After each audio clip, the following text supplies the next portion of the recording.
नमस्ते, मेरा नाम डॉक्टर पिनाकी सुंदरकर और मैं आपका लीवर स्पेशलिस्ट। आज हम लोग बात करेंगे सिरोसिस ऑफ लीवर के बारे में। जैसे जैसे दुनिया आगे बढ़ रही है, एक अलग अलग टाइप के तो रोग आ ही रहे हैं। उसमें से आप देखेंगे कि हमारे नेबरहुड्स में या बहुत सारे लोगों को सिरोसिस जैसी बीमारियां भी हो रही हैं। तो सिरोसिस होता क्या है? तो एक नॉर्मल लीवर जब सख्त होना शुरू होता है तो नॉर्मल लीवर पहले फैटी लीवर में कन्वर्ट होता है, फैटी लीवर फाइब्रोटिक लीवर में कन्वर्ट होता है और last stage of fibrotic liver को हम लोग सिरोसिस कहते हैं। सिरोसिस भी दो टर्म के होते हैं, एक होता है कंपनसेटेड, एक होता है डिकम्पनसेटेड। आज हम बात करेंगे सिरोसिस ऑफ लीवर के अंदर आपको क्या क्या खान पान करना चाहिए और आपको अपने लाइफस्टाइल में क्या चेंजेस करने चाहिए जिससे आपकी जो आयु है उसको आप बढ़ा सकें और अपने लीवर ट्रांसप्लांट को थोड़ा सा पोस्टपोन कर सकें। तो पहला चीज, किसी भी आदमी को फैटी लीवर या फाइब्रोटिक लीवर है उनको अपने आजू बाजू जो भी आपके लीवर स्पेशलिस्ट हैं उनको दिखाइए और अपने जांच से ये पता लगाइए कि आपका लीवर कौन से स्टेज में है। जैसे ही आपके लीवर को सिरोटिक लीवर्स के अंदर कैटेगराइज किया जाता है तो आपको 4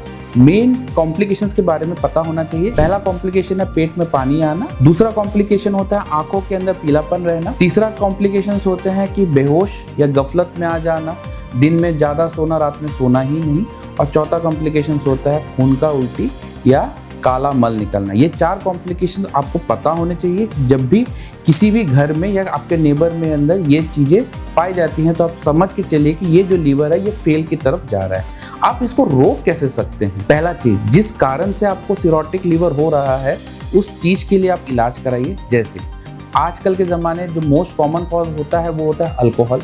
अगर मदिरा पान कर रहे हैं तो मदिरा पान एकदम बंद कर दीजिए। दूसरा होता है हेपेटाइटिस बी या हेपेटाइटिस सी, जिसके कारण दवाइयां वो दवाइयों का सेवन करिए। तीसरा चीज है शुगर। आजकल के ज़माने में टाइप 2 डायबिटीज के कारण भी सिरोटिक लीवर हो रहा है, तो उनका भी आप इलाज कराइए, अपनी शुगर को कंट्रोल रखिए और रेगुलरली एक्सरसाइज कीजिए।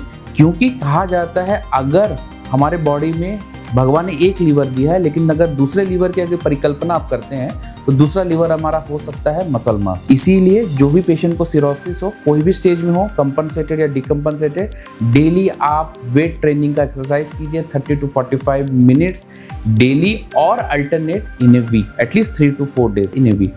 सेकेंड, नमक का परहेज करना बहुत ज़रूरी है। ये बहुत कॉमन मिथ है जो फैलाया जाता है कि पेट में जो पानी आता है वो पानी पीने के कारण पानी आता है।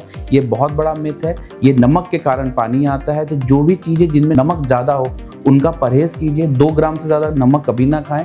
सबसे ज़्यादा जो नमक होता है वो होता है अचार, पापड़ और जो हम लोग मूढ़ी खाते हैं, तो इनका परहेज कीजिए और नमक का मात्रा को आप मेजर करते रहिए। 2 ग्राम से 4 ग्राम के बीच में खाइए और डेली घरेलू एक्सरसाइज जो कर सकते हैं वेट ट्रेनिंग के वो कीजिए। आप अपने अंदर ही ये चीज़ महसूस कर पाएंगे। तीसरा चीज़, जो भी कैलोरी आप खाते हो उसका एक मापदंड रखिए कि आपका जितना भी वेट है वो आप 30 to 35 से मल्टीप्लाई करके अपने वेट को उतना किलो कैलोरी खाइए। 1 to 1.5 ग्राम पर केजी पर डे अपना प्रोटीन इंटेक रखिए। फैट खाइए जिसके अंदर घी, कोकोनट ऑयल एज वेल सरसों का तेल आप खा सकते हैं और अपने वेट को चेक कीजिए। अगर आपका वेट बहुत तेजी से बढ़ रहा है इसका मतलब आपके शरीर में पानी जम रहा है। कभी भी सिरोटिक लीवर के मरीज को बहुत दिन तक भूखा नहीं रखते हैं। अगर कोई आदमी दोपहर को खाना खाता है तो स्नैक्स भी खाना जरूरी है शाम को, और रात का खाना खाना भी जरूरी है, इवन तो उनको भूख ना लगता हो। तो ये सारी चीज़ों का आप अगर मेंटेन करते हैं कि नमक कम खाना, एक्सरसाइज करना, बीच बीच में कौन कौन सा तेल खाना, कौन कौन से फूड्स खाना है, कौन से प्रोटीन खाना, जैसे एनिमल प्रोटीन या plant protein, always plant protein is better than animal protein, but protein intake is always good. आपको प्रोटीन खाना ही खाना है 1.5 ग्राम के करीब पर केजी।